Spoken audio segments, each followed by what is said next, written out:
The Frog Prince.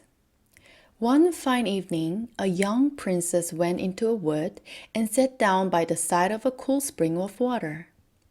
She had a golden ball in her hand, which was her favorite plaything, and she amused herself with tossing it into the air and catching it again as it fell. After a time, she threw it up so high that when she stretched out her hand to catch it, the ball bounded away and rolled along upon the ground till at last it fell into the spring. The princess looked into the spring after her ball, but it was very deep, so deep that she could not see the bottom of it. Then she began to lament her loss and said, "Alas! If I could only get my ball again, I would give all my fine clothes and jewels and everything that I have in the world." Whilst she was speaking, a frog put its head out of the water and said, "Princess, why do you weep so bitterly?"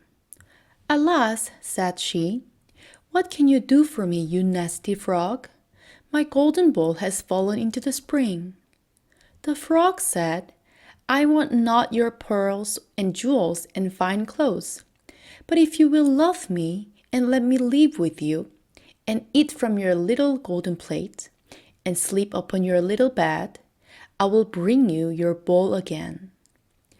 "What nonsense," thought the princess. "This silly frog is talking. He can never get out of the well. However, he may be able to get my bowl for me, and therefore I will promise him what he asks." So she said to the frog, "Well, if you will bring me my bowl, I promise to do all you require." Then the frog put his head down and dived deep under the water. And after a little while he came up again with the bowl in his mouth and threw it on the ground. As soon as the young princess saw her ball, she ran to pick it up and was so overjoyed to have it in her hand again that she never thought of the frog, but ran home with it as fast as she could. The frog called after her, "Stay, princess, and take me with you as you promised." But she did not stop to hear a word. The next day, just as the princess had sat down to dinner, she heard a strange noise, tap tap, as if somebody was coming up the marble staircase. And soon afterwards, something knocked gently at the door and said, "Open the door, my princess dear. Open the door to thy true love here. And mind the words that thou and I said, by the fountain cool in the greenwood shade." Then the princess ran to the door and opened it, and there she saw the frog, whom she had quite forgotten. She was terribly frightened, and shutting the door as fast as she could, came back to her seat. The king, her father, asked her what had frightened her. "There is a nasty frog," said she, "at the door, who lifted my bowl out of the spring last evening. I promised him that he should live with me here, thinking that he could never get out of the spring. But there he is at the door and wants to come in." While she was speaking, the frog knocked again at the door and said, "Open the door, my princess dear. Open the door to thy true love here. And mind the words that thou and I said, by the fountain cool in the greenwood shade." The king said to the young princess, "As you have made a promise, you must keep it, so go and let him in." She did so, and the frog hopped into the room and came up close to the table. "Pray lift me upon a chair," said he to the princess, "and let me sit next to you." As soon as she had done this, the frog said, "Put your plate closer to me that I may eat out of it."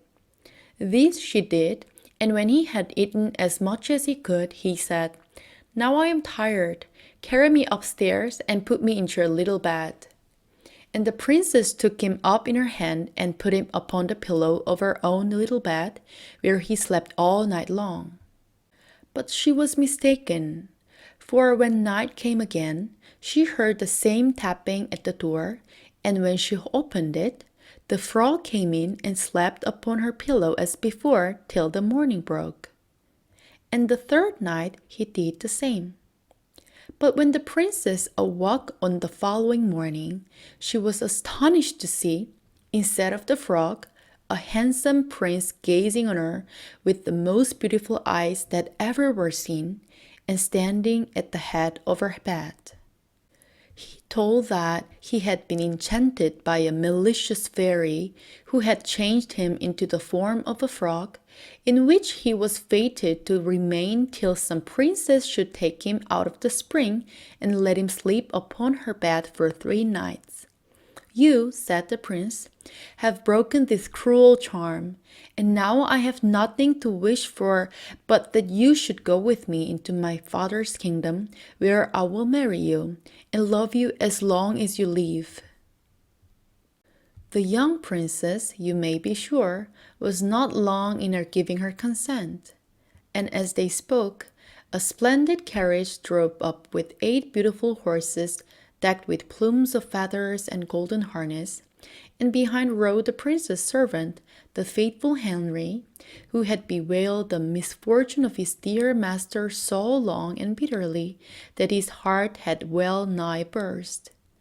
Then all set out full of joy for the prince's kingdom, where they arrived safely and lived happily a great many years.